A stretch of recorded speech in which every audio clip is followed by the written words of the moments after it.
ओम श्रीम महालक्ष्मी नमः। आप सभी का मेरे YouTube चैनल भक्ति सागर में पुनः स्वागत है। आज के अपने इस वीडियो में हम आंवला नवमी की व्रत कथा का स्मरण करेंगे, जिससे माता लक्ष्मी की कृपा हम सब पर बनी रहे। यदि आप मेरे चैनल पर नए आए हैं तथा अभी तक आपने मेरे चैनल को सब्सक्राइब नहीं किया है तो सभी प्रकार के व्रत त्योहारों से संबंधित जानकारियां प्राप्त करने के लिए, प्रतिदिन कार्तिक मास के अध्याय सुनने के लिए तथा सभी व्रत कथाएं सुनने के लिए कृपया मेरे चैनल को सब्सक्राइब अवश्य करें। वीडियो यदि पसंद आता है तो लाइक और शेयर भी करें। कार्तिक माह के शुक्ल पक्ष की नवमी के दिन आंवला नवमी मनाई जाती है।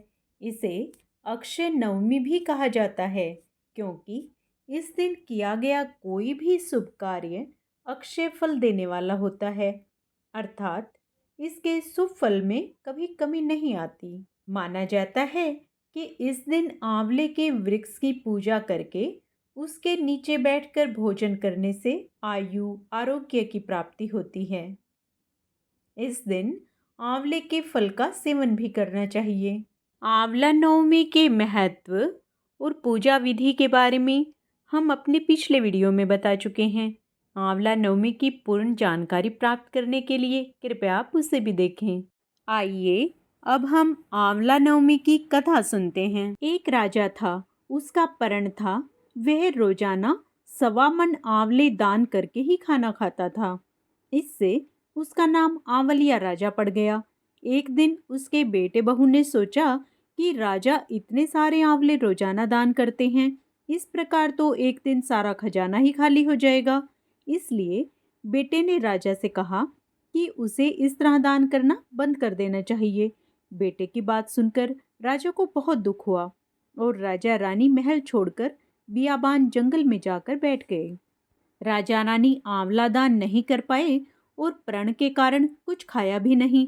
जब भूखे प्यासे 7 दिन बीत गए तब भगवान ने सोचा कि यदि मैंने इसका प्रण नहीं रखा और इसका सत नहीं रखा तो इसका विश्वास चला जाएगा। इसलिए भगवान ने जंगल में ही महल, राज्य और बाग बगीचे सब बना दिए और ढेरों आंवले के पेड़ लगा दिए।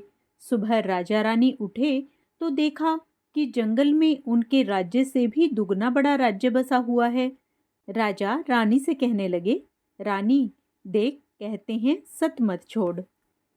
सूरमा सत छोड़या पत जाए, सत की छोड़ी लक्ष्मी फिर मिलेगी आए।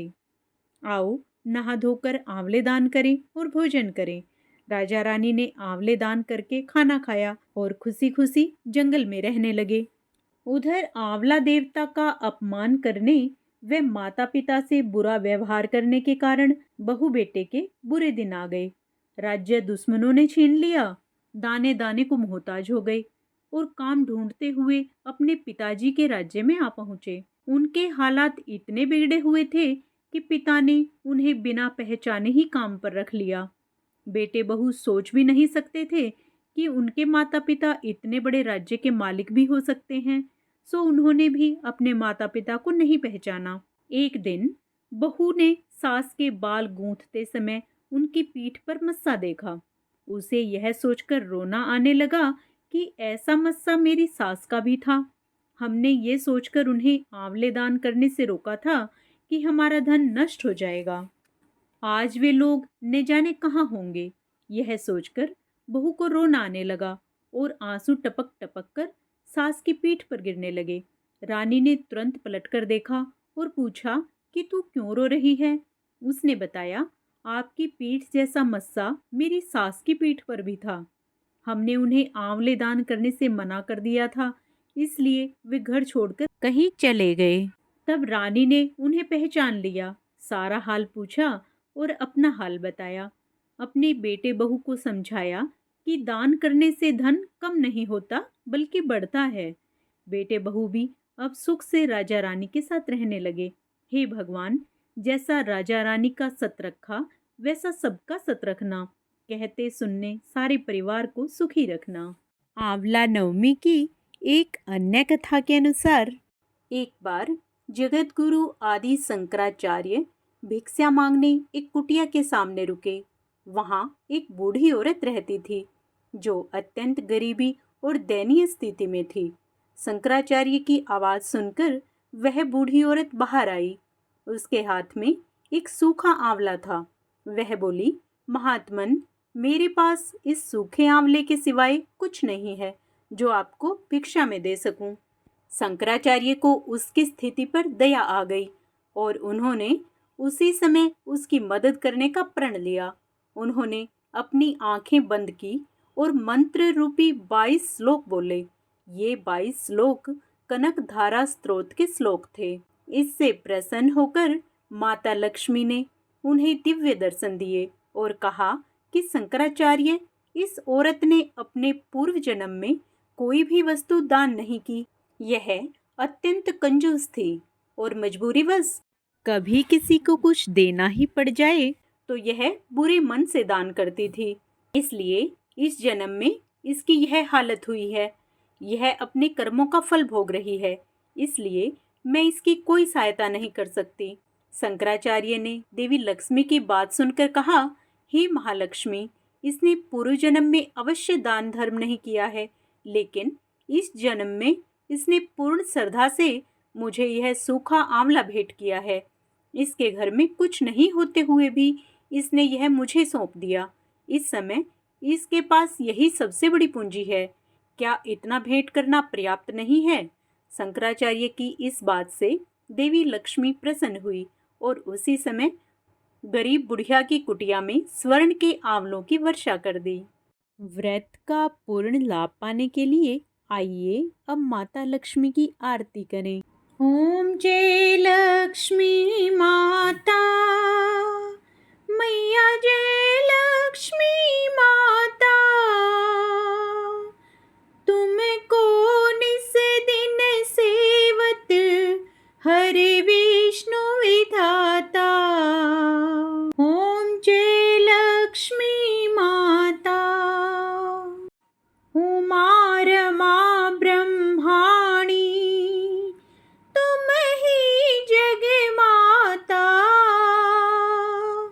सूर्य चंद्रमा ध्यावत नारद ऋषि गाता। ओम जय लक्ष्मी माता, दुर्गा रूप निरंजति, सुख संपत्ति दाता, जो कोई तुमको ध्यावत रिद्धि सिद्धि धन पाता। ओम जय लक्ष्मी माता, तुम पाताल निवासिनी, तुम ही शुभदाता, कर्म प्रभाव प्रकाशिनी, भवनिधि की त्राता। ओम जय लक्ष्मी माता, जिस घर तुम रहती तह सब सद्गुण आता, सब संभव हो जाता, मन नहीं घबराता।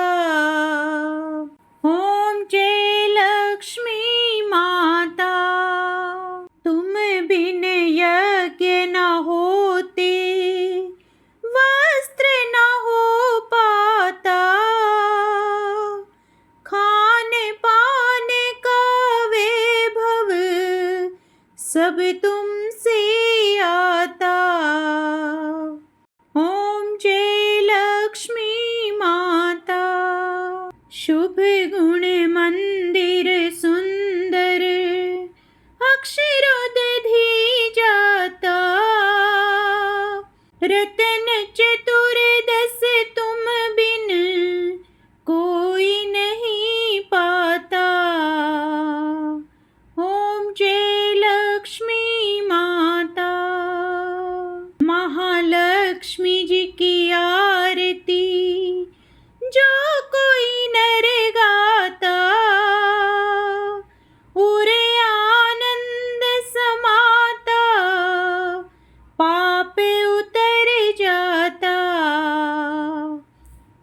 माता लक्ष्मी की जय, भगवान विष्णु की जय।